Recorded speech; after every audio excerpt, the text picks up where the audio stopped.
A political firestorm is rocking the UK's right wing. Robert Jenrick, the Tory heavyweight and the Shadow Justice Secretary, has dropped a major bombshell, calling for a seismic alliance between Nigel Farage's surging Reform UK to unite the right and to stop Labour's Sir Keir Starmer from a cruising victory in 2029 at the next general election. A leaked video recording revealed Jenrick's bold vision, but it's ignited fierce backlash. Labour calls it chaos, the Lib Dems demand his head, and even his own party leader Kemi Badenoch is pushing back hard. Is this a masterstroke to reclaim the right to power, or a reckless gamble that could fracture the Conservatives for good? We're unpacking the stakes, the strategy and the fallout right here live from our London studios on InFocus with me, Curtis Hinton, where my co-host this Wednesday evening is Nicholas Lissack and Gary Mond. Welcome both of you to the programme. Thank you. Pleasure to be back. Right up both of your streets, Robert Jenrick, Reform. First and foremost, simple question, do you think the right can unite?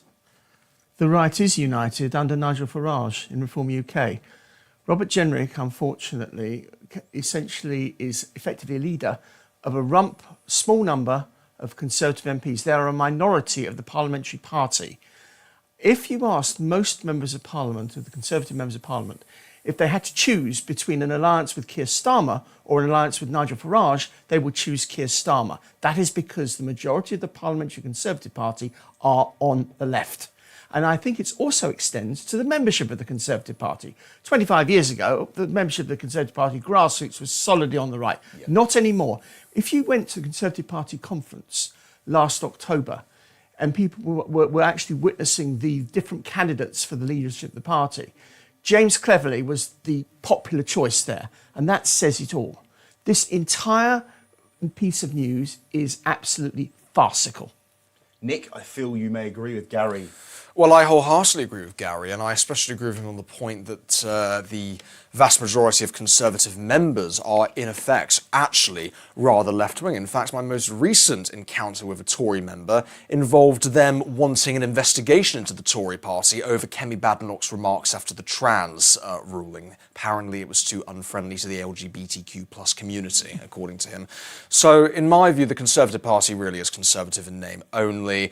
They don't even have the right to call themselves Conservatives. They are effectively blue Labour at this point. And yes, the right is united under Nigel Farage. And look, Robert Jenrick, he is an opportunist. He doesn't actually believe in what he says he does, and he has successfully fooled all of Twitter into thinking he's some sort of based right-wing nationalist. Well, let us not forget that only a few years ago, Bobby J was one of the biggest cheerleaders for Brussels in Westminster. Absolutely. And I do not understand how anybody can trust him. More to the point, how anybody who actually considers themselves to be conservative, and conservative with any modicum of self-respect, can actually support a man who has flip-flopped so heavily. And you know what? Jenrick is still trying to become leader of the Conservative Party. That was exemplified by his little faux pas of his V for Victory group chat, which he then stupidly tried to claim was actually just trying to raise funds for his marathon running. He is a man who wants to become leader of the Conservative Party. He's willing to say and do almost anything. And I'll bet you a nickel that if he actually does become leader of the Conservative Party, he won't, because the vast majority of the Parliamentary Party don't trust him because they view him as... Sorry to cut in here, Nicholas, if I may, but they won't make the same mistake twice. They screwed up in their backing of James Cleverly. They tried to be too clever in splitting votes between Jenrick and Badenoch. They won't make the same mistake twice. He won't even make the final two. I mean, Nick made the point of that he was arguably in the centre, not on the right to start with, but now he is going more on the right side of the party.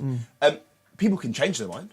No, but he's just an opportunist. I noticed he changed all of his opinions the moment Reform UK began to skyrocket in the polls. Then it's almost as though he fell over and hit his head and woke up seeing turquoise. Would you welcome him at Reform UK if he wanted to come across?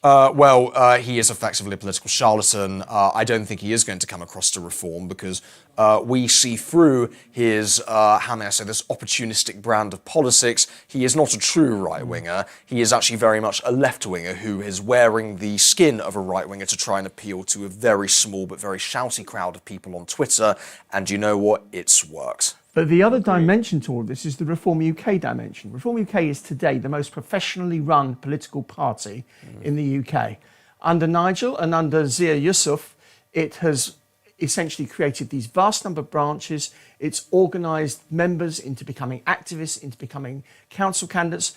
Reform UK tops the list of the number of candidates that it's fielding in the council elections. I think it's something like 1,620 out of 1,640. 99.5%. Don't forget the last half percent. And it's ahead of the Conservatives and ahead of Labour in that regard. And that's because it's run properly. It doesn't need a chancellor like Jenrick to get in the way. And of course, anybody who is tainted with the last Conservative government cannot really have any involvement. It's just absolutely... That's a big argument, isn't it? In terms of the current government is... They put the country in the terrible state that it's in today. Keir Starmer, of course, is making it worse. But we're in the mess we're in today with immigration, with net zero, with taxation, with the economy as a whole, with a vast number of political areas and topics because of the delinquent Conservative government under Rishi Sunak and his predecessors. Do you think, I mean, the Conservatives were traditionally the right party, on the right side of politics. There are going to be some people out there who don't want to go to reform because they always see it as a two-party system. So because they believe in on the right-wing stuff, they would stick with Conservatives. Curtis, with great respect, that is yesterday's thinking. That comment would have been true maybe 5 years ago. It's changing rapidly all the time. Actually, the opinion polls are saying it's changing. And especially looking at the youth dimension, the Reform are doing particularly well in the 18 to 25 age group. Conservatives have not got I don't know anybody who's young who wants to vote for the Conservative Party.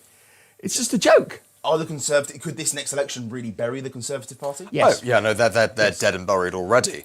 The thing is, the Tory party is unwilling to admit that fact. But in my view, I mean, look, I was up in Runcorn a few days ago campaigning, and I saw probably several hundred reform signs outside in multiple different neighbourhoods. I encountered one single Tory voter, and it was this elderly woman who was clearly voting Conservative because she had voted Conservative her entire life. My grandparents are in much the same way. And the real facts of the matter is that the Tories, they can't appeal to young people in the slightest. They can't. They're not hip. They're not cool. Their advertising is quite frankly terrible. I mean, look at the optics on Kemi Badenoch. I mean, she can barely hold a press conference. It's ridiculous. Meanwhile, Reform is hosting these absolute showstopper rallies where Nigel is riding in on a JCB. Can you imagine any other politician doing that? You know, the Tories are incapable of appealing to young people because they have not moved with the times. Reform, on the other hand, is a very progressive party in the sense that they know what they're doing on social media. Nicholas is right, but it actually goes deeper than that. The Conservative Party does not have any policies on which their party is actually united. Yeah. Reform UK's policies are straightforward, and everybody who supports Reform UK endorses those policies. Yeah. That's different from the Conservative Party, where you've got this, essentially it's two parties, really. It's the Liberal Democrat wing of the Conservative Party and the so-called old-fashioned Conservative wing of the party. And the two just don't meet. And there's no uniform policy that they can actually say is their policy. And that goes behind what Nicholas was just saying. Nicholas is right, but that is what embeds it further. A house divided cannot stand, and the Conservative Party demonstrates that wholeheartedly, proving good old Abe Lincoln right. I mean, a source close to Jenrick clarified to Sky News earlier today that his comments are about voters and not parties. He's clear we have to put Reform out of business, is what was said. Make the Conservatives, oh, really? To make the Conservatives the natural home for those on the right. He said that when he was in his final speech when he was standing against Kemi Badenoch. And what's happened since then? Then Reform was on 14.5% of the vote, and now it's on 28%. Yeah. So he's doing a wonderful job, isn't he? Oh, they're doing a terrific job for a pact between the two parties, because there could be a realistic position where there is no majority party. Reform may have the most seats, but there is a coalition. Could that come together? Let's talk about that at the time when everything is set in stone. Let's not count the chicken before the egg's hatched. But look, the facts of the matter is the Conservative Party is already dead and buried. They don't realise this.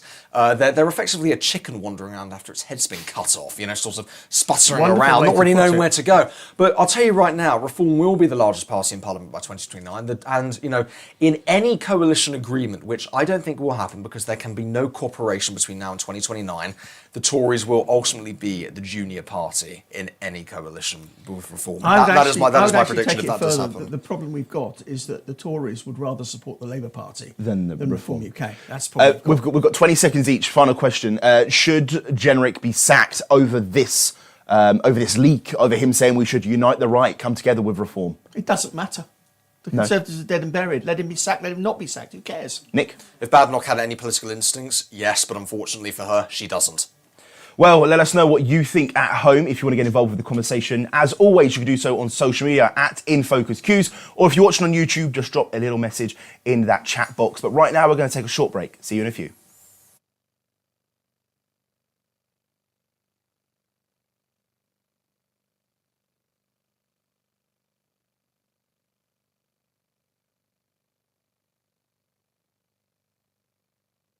Yeah. They're not interested, to be honest, they're not really particularly interested in any victims of child sex abuse. I mean, Harriet Harman, who I believe has just been appointed the Minister for Women and Equalities, actually was involved with a thing called the Paedophile Network. Information exchange. Information exchange in the 1970s, which campaigned for paedophiles to be able to communicate with each other. And what they wanted to do was to bring the age of consent down to 10. yeah, and Harriet Harman is photographed with them. We better quickly say that Harriet Harman and Patricia Hewitt, who both went on to be Labour ministers, have apologised. Yeah, but, you know, what chance do girls stand when you've got women like that in any position of power? And Shame on them. to Yvette Cooper and to Keir Starmer, we had a victim of the grooming gangs on today. So please stop standing up there and saying they do not want a national inquiry, because them and the rest of the nation do.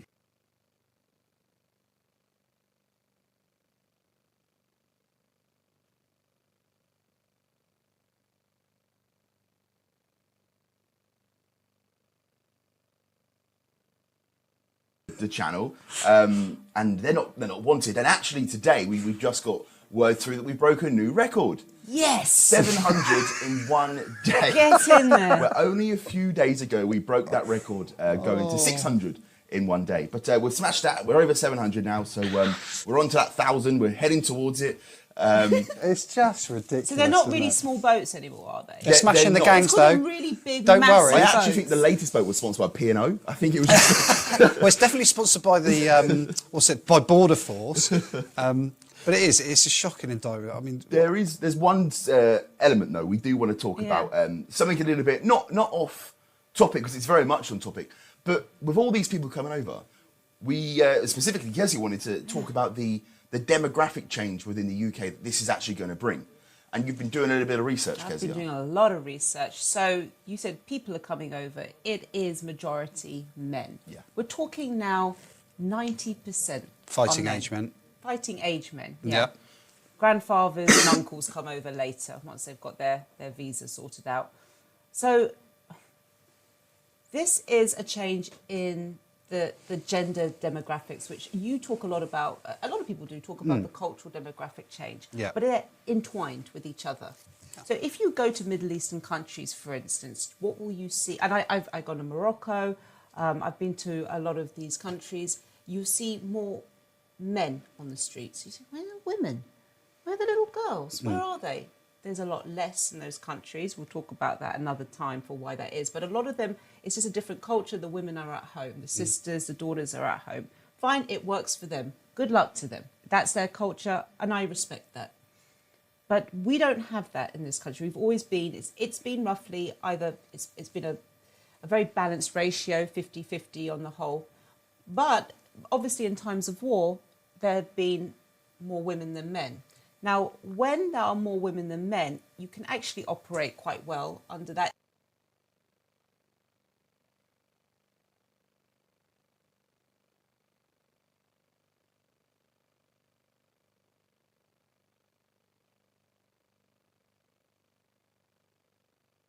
You know, the trans one. I've told you this before, Curtis. You know, my idea, ignored completely by every MP I've put it to, is to warm up the English Channel, introduce sharks. It's quite green, you know, like rewilding policy, really. Let nature take its way, you know, of course. Tess, it's ludicrous to think that we are a nation we're meant to be close with, France, especially with what's going on with Ukraine. He stands and sees them on a weekly basis at the moment.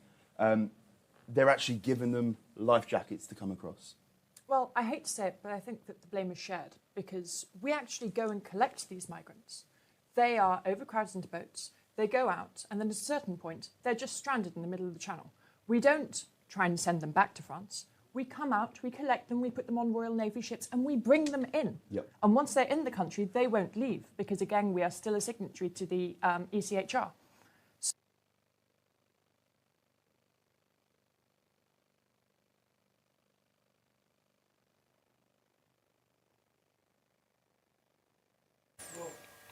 Hello and welcome back to InFocus with me, Curtis Hinton, right here on Quews News with my regular Wednesday co-hosting team of Gary Mond and Nicholas Lissack. So I want to now move on. It is the 23rd of April. It's St. George's Day. Even if the church want to move it to next week for whatever reason, it is today, St. George's Day. I want to ask, and it's something we've seen develop from growing up, and Gary, you may have seen it even longer. Why are people scared to be proud to celebrate St. George's Day these days? Well, this is a disease that goes back to the 1990s when we first had the notion of devolution. There was all this talk about devolving Scotland, having a Scottish Parliament, the Welsh Assembly, and of course the different counties around the UK having their own elected mayors and their own councils. But nobody wanted to have anything for England. And a lot of people who were English nationalists were generally derided and spat on pretty well for wanting anything for England. England was considered the bad piece of the pile, really. And it's been ever since then.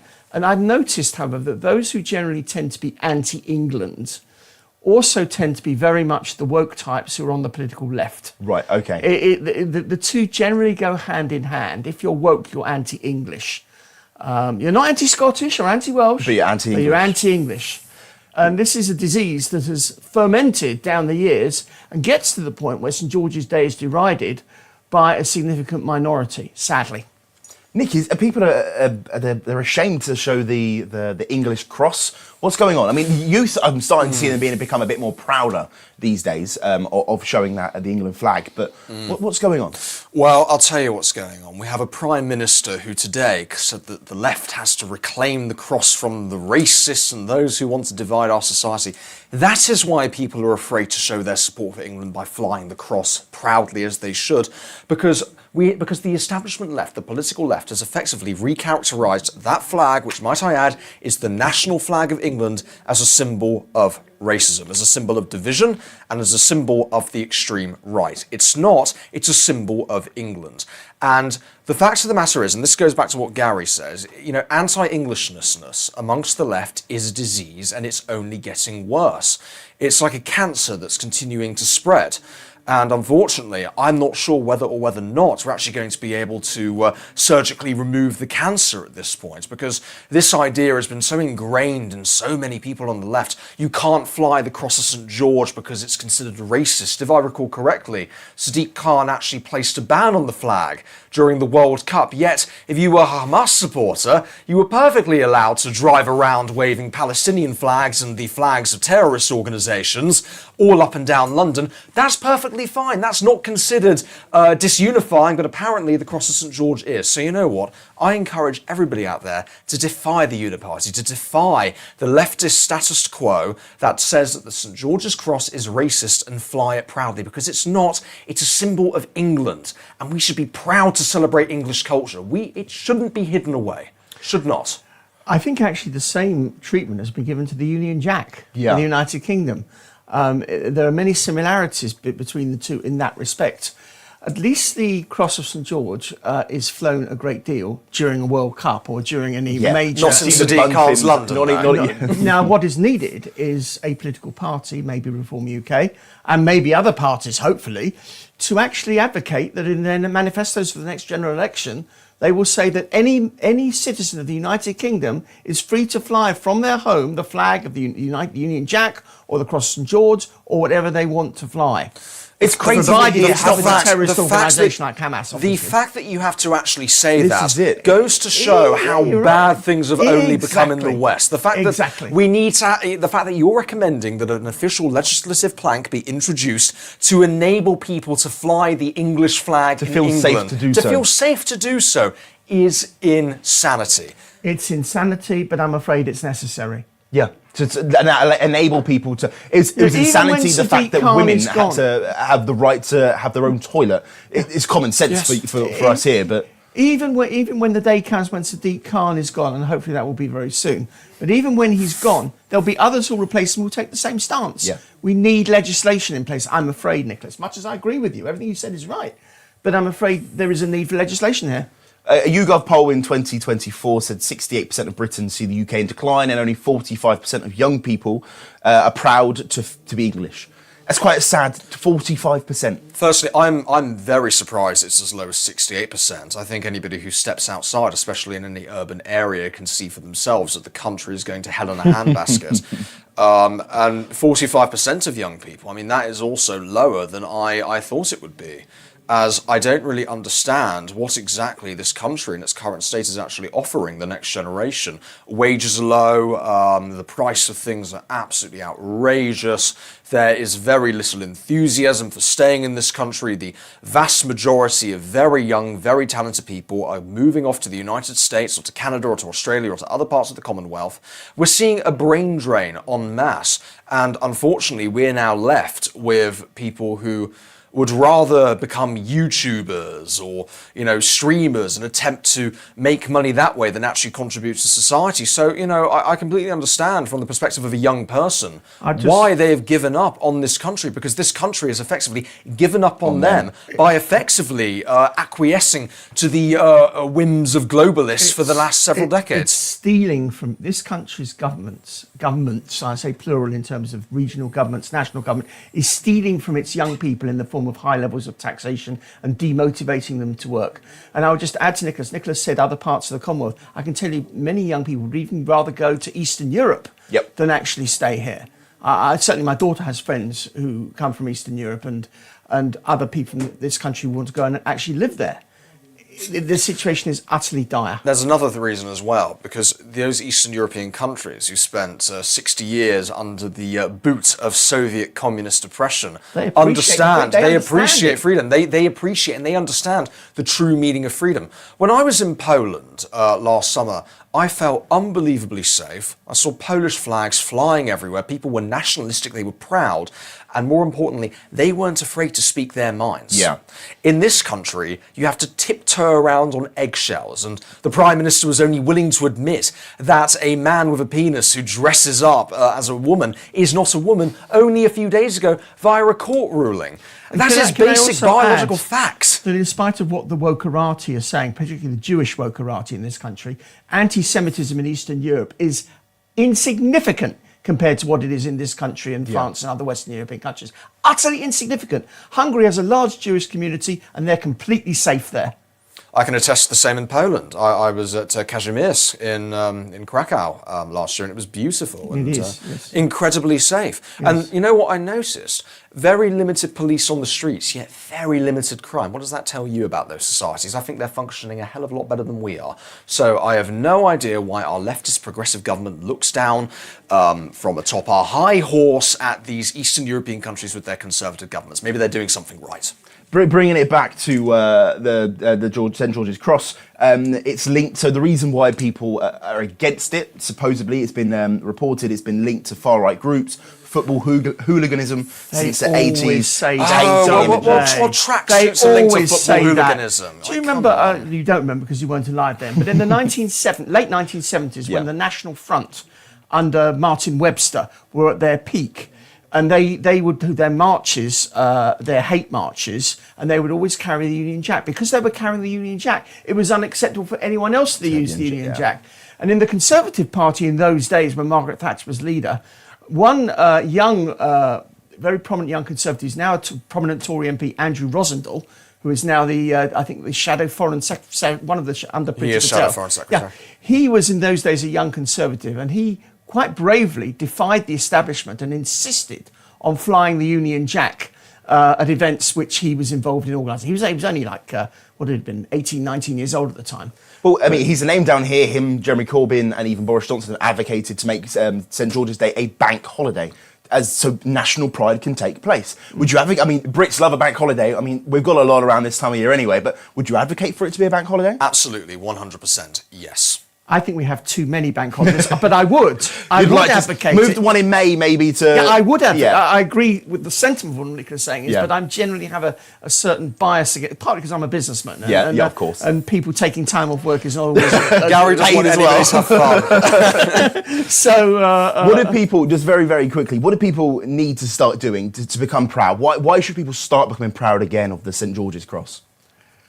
I think the England football team need to get better results. That would be a good start.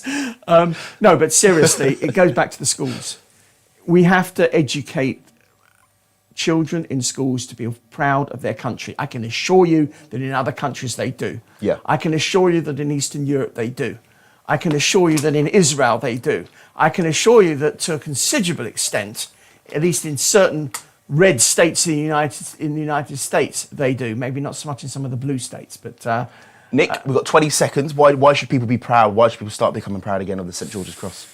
What it represents England. It represents an opportunity. Exactly. It represents our ancestry, our history, our heritage. It represents everything that we are in that beautiful, beautiful red and white cloth. That represents England, so be proud of it. Be proud of our country. and be proud of what we've done, not just of what we are as well. Yes. Well, let us know what you think on social media. Are you for the St George's Cross? Should we be prouder of what it represents, or is it actually associated with football hooliganism, as suggested previously? You can get in touch with us on social media at InFocus Quews. We'll see you in a few moments' time. Just quickly going to go to the bathroom.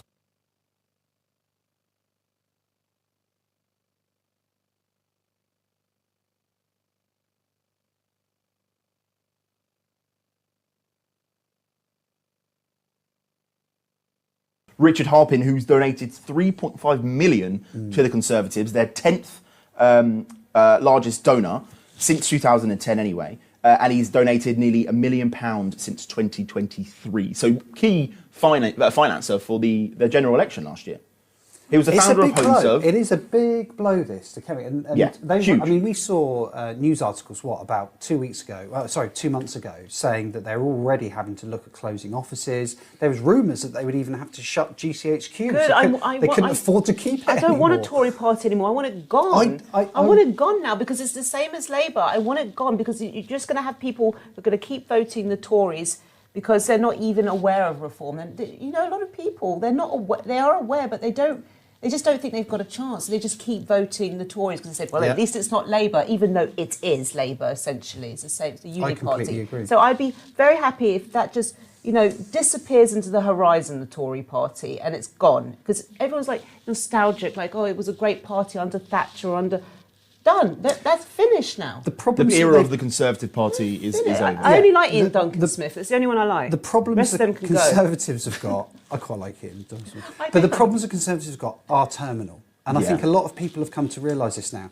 It doesn't matter. I think Generic is great. And again, if you follow him on X, Yeah, you'll he know is good. He No, is very he good. is, yeah. But everybody knows. 2 out of all of them. And the others are jumping ship to reform. It doesn't matter how good individuals are, and we some of us have learnt this the hard way.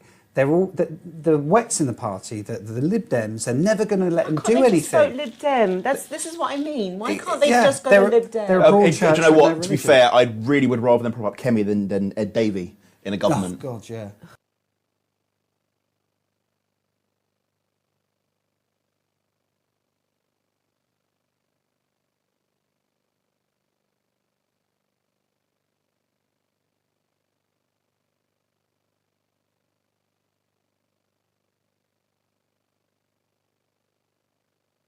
Start with you, Joseph. 2029 Britain, if Labour are still in power, what does it look like? Well, first of all, I think we're going to have a few more mass incidents like Southport before then, and these will be organised incidents that you're starting to see, because what else is coming over with these people on the boats? Well, you mentioned Albanians not that long ago. Actually, if you break down into the crime statistic, Albanian gangs seem to be making up number one on most lists. So they're going to see this as an opportunity. When this week report comes out that says it was all about knife crime and it was all about young adolescent boys online, predominantly white and right-wing, who are the problem, well, they'll just get even bolder, won't they? Because they're not seeing any kind of clapback on their ability to operate. within inner cities. So we're going to see young women not being able to go out at night at all. I mean, they barely can now unless they're in 2s and 3s. By then it will be, I think, pretty dystopian in inner cities, because we're going to see a spike in crime. We're also going to see a lack of policing. A lack of policing because they don't know how to police these communities. You touched on it earlier, enclaves. Like, we're living in an enclavic kind of way of policing already. That's going to get worse and worse. The mood of the country is going to be absolutely insane by that point, because we'll have had another economic crash. I'm not painting a very good picture here, am I? But I think the hope is that the populace are going to get to the point where they've had enough, and they are going to vote for an alternative.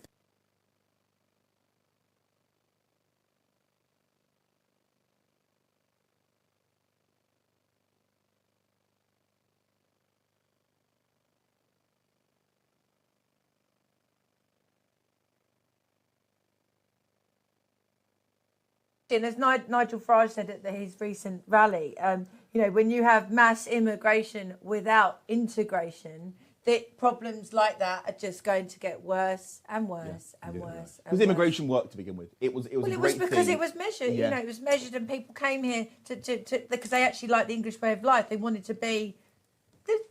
Of course, people bring their cultures with them, but ultimately they wanted to be British.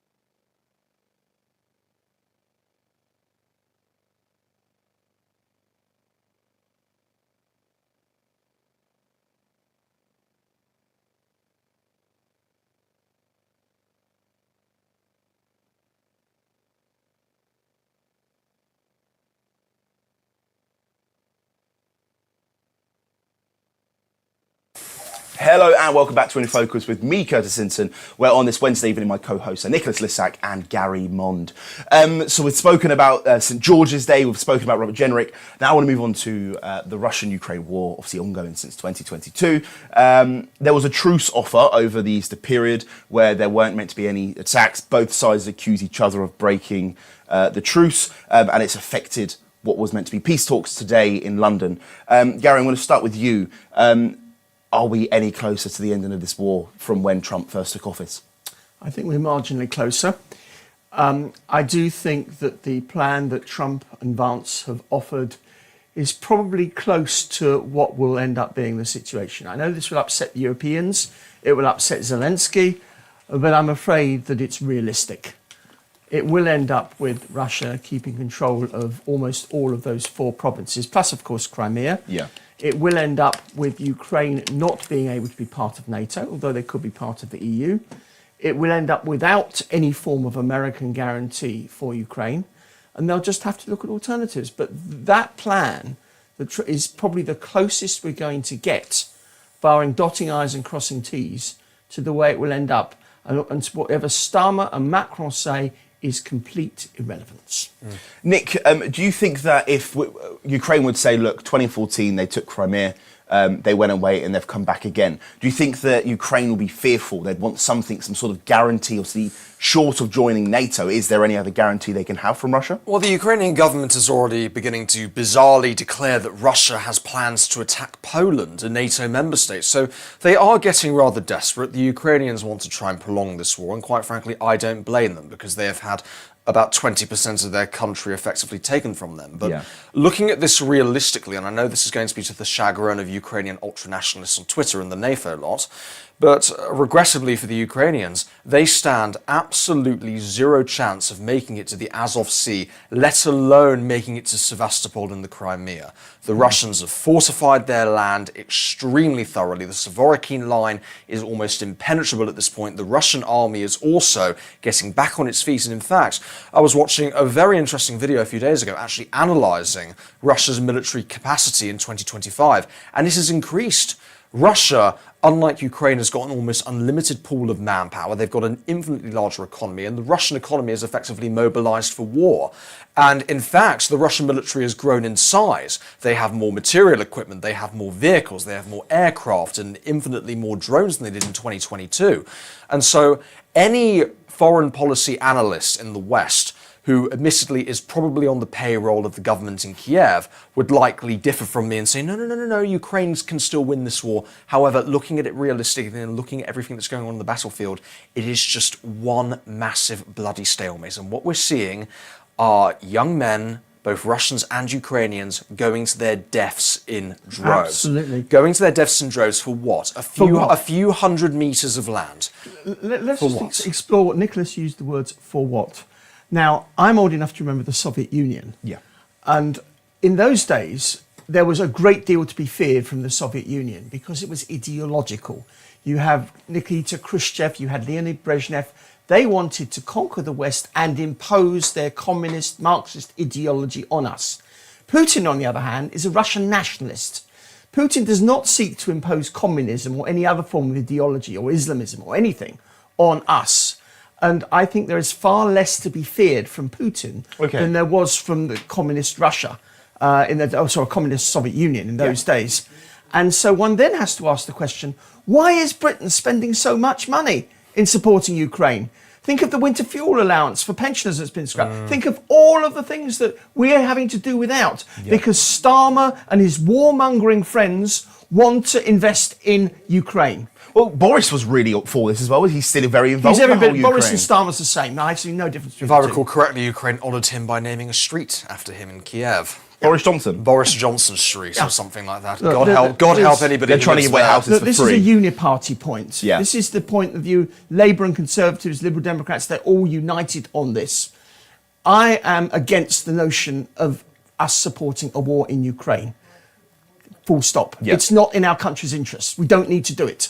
Russia would not have gone in 2022 thinking here 2025 today that this war would still be going on. We spoke about their manpower. We know that they brought in North Korean troops, in excess of 10,000 of them. Do you really believe that they will continue this war if there is no kind of movement on either side, or do you think they're going to advance further into Ukraine? Well, I mean, the Russians have the capacity to continue this war ad infinitum, as the Russian economy is now mobilised. Russia is a country of, I believe, 150 million people, and there are plenty of young Russians, because unlike in the West, where we have a recruitment crisis, because let's face it, who the hell wants to fight for Keir Starmer? In Russia, they have had a very successful recruitment process, because the Russian army is not afraid to tap into sort of, how may I say this, radical nationalism and patriotism and even masculinity. I mean, compare British army ads to Russian army ads. It's like night and day. So, you know, and moreover, there is this notion going back to the Soviet Union, even back to Imperial Russia, of serving the leaders of the country. You know, the Russian people, they are willing and they are very keen to serve. So there is no shortage of volunteers on the front. And moreover, going back to that as well, I mean, you mentioned when Russia went in 2022. Let us not forget that Boris Johnson sabotaged the peace talks between Russia and Ukraine in Istanbul in 2022. Let us not forget that the Russians only withdrew from the Kiev region as the first step towards negotiating a peace, in which Putin had pledged to actually withdraw all of his forces from Ukraine to February 24th, 2022 borders. And yet Boris Johnson in 2022 went to Zelensky with the blessing of the Biden administration and said to him, hey, the Russians are out of Kiev now. Keep the fight going. We're going to support you, Volodymyr. And look where that has gotten us. Yes, the front line has barely moved. Hundreds of thousands, if not about 1 million people now lay dead. And for what? Exactly. And going back to something Nicholas said earlier about the Russian backbone here, we have to realise that millions of Russians' children, when they go to school, they're taught to be proud of their country. We were speaking earlier about St. George's Day. We're not taught to be proud of our country. Yeah. Russian children are. They learn in great detail what they call the Great Patriotic War, which we call World War II. They learn all about the Battle of Stalingrad. They learn about supporting the motherland. And that is why they are so strong and have so much strength in depth. And as Nicholas was saying, will be able to continue this fight, if not infinitum, but for a very, very long time. When Trump came in, we all thought that this could be the beginning of the end, and it still very much could be. I think we're closer today than we've ever been. We're closer than we. I mean, if Kamala won, oh my God, we'd be looking at another forever war. We'll be looking at a world war, actually. Obviously, he's eager to end it, but he's threatened to abandon peace talks if no one is showing any willingness to move But they forward. will show willing. The Russians certainly will show willing, and the Ukrainians will have their backs to the wall. They have no option to. And look, I've read The Art of the Deal. That's just Trump being Trump. He's like this. He gets results. He plays fast and loose with the rules. Mark Rubio suggested we're talking days, not even weeks, that they need to come together, or that's it. Look, the US is out. As I said last time I was on here, this is the modern-day equivalent of the Nixonian madman theory. Trump wants the Russians and the Ukrainians to believe that he is insane enough to withdraw. He's insane enough to do this. He's insane enough to do that. Trump is very calculated. He knows exactly what he's doing, and he's putting pressure mostly on the Ukrainians, because let's face it, the Ukrainian government is very keen to keep this spinning out and out and out. Spinning on and on and on. So, in my view, the real problem here is actually Kiev at the moment. The missing piece to this analysis that Nicholas is going through is supposing Trump does pull out. Yeah. What exactly does that mean? If it means simply all supplies from America in whatever shape or form are stopped, then what else does it mean? Ukraine. What does it mean for Starmer and Macron? The coalition of the willing. That is going to be and they will be found wanting, for the reasons, again, Nicholas was saying earlier, that there's no enthusiasm here to go and fight in Ukraine. Are we going to see an Oliver Twist moment where essentially if he does walk away, we're going back to America going, please, sir, can we have some more? And can you help us? Yeah, I mean, look what happened last time. And it would when say he yes. walks out. When he walks out, I mean, all the Western leaders on the surface were very bullish and Churchillian, yet behind the scenes they were practically begging for Donald to come back. They're paper tigers. Let's be honest, they are paper tigers. Final question: do you both see it? Do either of you see an ending to the war this year? Yes. Yes. Okay. Positive. Well, what do you think? Do you think this war can end, or do you think it's going to keep going on and on and on? You can get in touch via social media at InFocus Quews, or if you're watching on YouTube, leave a little comment in that chat box and we'll get through some of them on the programme. But for the time being, myself, Nick and Gary, we're going to take a short break.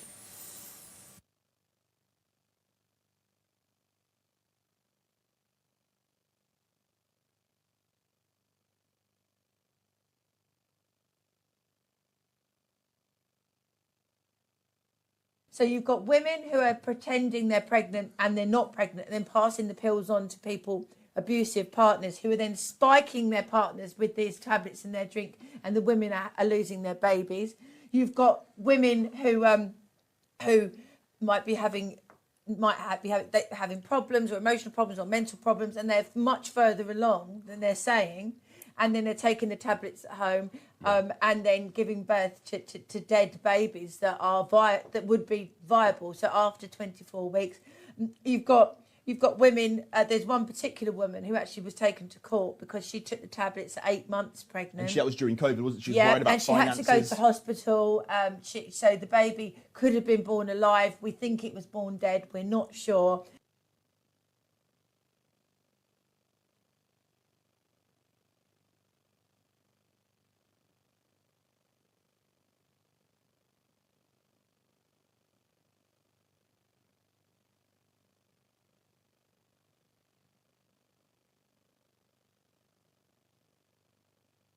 It showed 14 pages of potential heavy metal contaminants that has gone over the legal threshold. Now, to give you a bit of context, one particular reading or sample, this is pre-treatment water before going through any dilation or, of course, type of gain of function before it reaches the consumer's tap. So take this with a little bit of a pinch of salt, but it does raise some serious questions.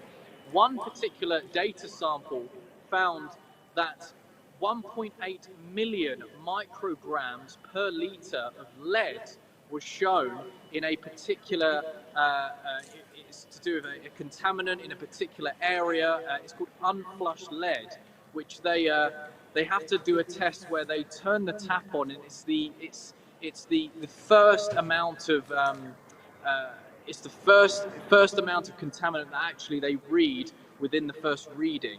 So putting the cup underneath a tap, testing it the first thing in the morning, and making sure that it's the first type of readings that they get. 1.8 million micrograms per litre of lead.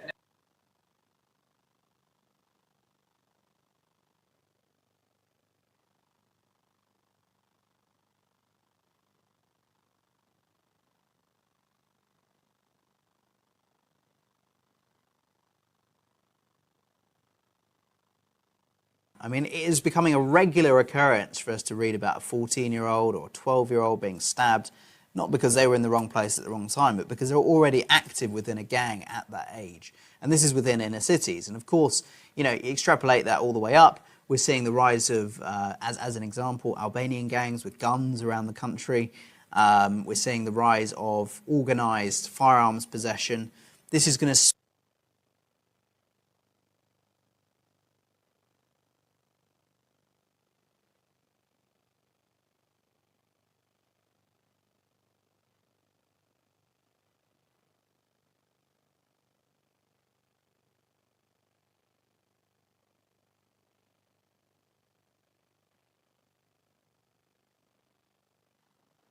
And one of the areas which is going to be very, very important is the issue of sport and female sport. Yeah.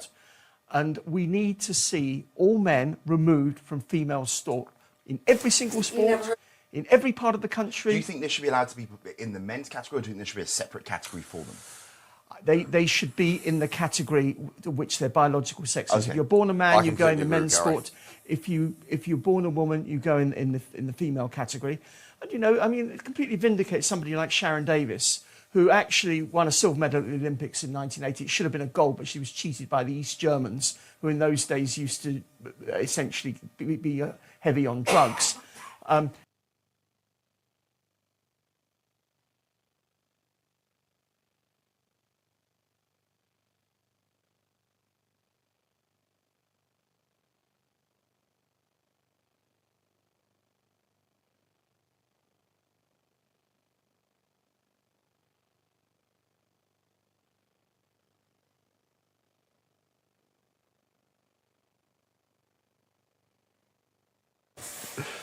Hello and welcome back to InFocus with me, Curtis Hinton, on Quews News, where I'm joined by Nicholas Lissack and Gary Mond. The police. We know that there is fundamental issues within the police force within this country, but they're actually stepping things up, maybe for the good or for the bad. They're looking to dismiss police officers who fail background checks, and we're talking about police officers who could have been in the force 20, 30 years and yet to be given a background check. On the face of it, is it something we're on board with? I don't know, and I'll tell you why I don't know. I don't know what the background check comprises. If the background check comprises whether they're murderers, rapists, paedophiles or something like that, of course it's a good thing. Yeah. But if the background check comprises, let's see if they served in Northern Ireland and maybe were involved in Bloody Sunday or something, then I'm completely opposed to it. Yeah. It very much depends what that background check comprises. Until you know that, you can't really opine. They believe up to 2,000 officers could lose their job. I mean, we're short on For officers what? anyway. For what? This is the thing. This is the statistics given out. Quite risky. 2,000 officers off the street. I mean, we're struggling with crime as it is. Well, look, I agree with the idea of background checks in principle. I think it's very important. As you point out, we're currently in the midst of a crime wave. The police are completely lost control of the situation, quite frankly, and I don't think now's the time to take a further 2,000 officers off our streets. That will only embolden criminality and antisocial behaviour in this country. The incidents like Sarah Everard, that sort of stuff is that's what's kind of pushed this. Wayne Couzens and the whole. Well, I mean, Wayne Couzens should never have been allowed to retain his badge and continue to masquerade as a police officer whilst he was suspended, I believe, for flashing in a Burger King on 2 separate occasions. Yeah. And you know, it was always unnerving knowing that he was actually housed down this road from me when I was at Durham. He was in prison up there. But I think look. There are going to be bad apples in every industry. However, I think the prospects of over 2,000 officers losing their jobs simply because they may have done something dodgy 27 years ago, I don't know, they shoplifted a Mars bar or something like that, I think that's utterly ridiculous. Yes, you need to know where to draw the line. And and to me, probably the big issue here is, why is it coming out now? Why hasn't this policy been put in place decades ago? Yeah. And why have successive people in charge of the police not done something about it? Why now? Well, Yvette Cooper has come out and said that reforms are essential, and I'm sure she won't talk about the party, to end the extraordinary situation of retaining unfit police officers. Well, I do agree that reform is essential. Reform will put more police on the street, so thank you very much, Yvette Cooper. But on a serious note here, look, this government has clearly shown that it is not aligned with the good people of law enforcement. They do not back the blue. They, in fact, back the criminal elements that they all released last year when they decided to cut sentences for quite a few violent criminals all up and down to 40% of violent criminals all up and down this country. They cut sentencing. It's quite clear that Labour, Keir Starmer's government and Yvette Cooper, they stand with the forces of criminality and chaos, not law and order. They certainly do not back the blue. Well, Nicholas, it depends on the actual race or religion of the criminal. We have two-tier policing here. And the extent to which they take it seriously depends on whether it is a white person who's being accused of a crime or someone of a different background who's being accused of a crime. And for a very short period, we actually had in writing sentence in 2 hours, and it's going to come back in unless something is legislated in between as well. That's something key that needs to be focused on. I mean, now we're back from the Easter break. They are now meant to be coming forward. I think many in this country will feel that the two-tier policing issue is more serious than the background checks issue. In a way, could this be, not to get all conspiratorial, but could this be a way to further push diversity in the force by eliminating older white officers who perhaps... That's a very good point. Who perhaps didn't have a background check when they initially joined the force? Because as we know, recently, I believe it was a police force in the north of England actually paused recruitment of any white young men into their force. Now, of course, white people make up around 80% of the country. Yeah. I mean, this is utterly ridiculous. I mean, we are striving for overrepresentation. So honestly, I wouldn't be entirely shocked if in a twisted way, the definition of Yvette Cooper's term reform actually means reforming the police force so it is less white and more diverse. I think Nicholas is completely correct, and it's got me thinking. I wouldn't use the words as Nicholas did. I would not be surprised. I would be startled if Nicholas was wrong. I think he's right. Don't hear that often, Nick, do we? No, we don't. No, we don't. This is very rare. Metropolitan Police Commissioner Sir Mark Rowley said the inability to sack officers at the moment. So at the moment, if someone fails vetting, they remain paid and they potentially go into suspension or something like that, but they remain fully paid. And he said it's a ridiculous waste of taxpayers' money, which we can probably all agree on. Yes, but it depends on, as you said at the very start, why they are failing this vetting. Why are they failing it? That's what we need to know. Well, we don't have much time left. I do want to draw attention to Nick's tie. He's been very proud of that this evening. Thank you. It's a beautiful tie. Where do we get it from, Nick? Where's the... Well, it's Burberry, and I found it in an attic. So... Okay. It's probably like 50... It's probably older than Gary. Quite possibly, I mean, last point on the police officers. We... ultimately, if we're going to sack 2,000, we need to have 2,000 waiting to sign up who have passed background checks. Yes, we would, but as I say, I want to know why these 2,000 are being sacked in the first place. Yeah. Well, thank you for watching at home. Thank you to my co-hosts this evening, Nicholas Lissack and Gary Mond, and you can join me again tomorrow from 7 p.m, where I'll be joined by the Thursday evening team of Lois Perry and David Atherton. See you tomorrow.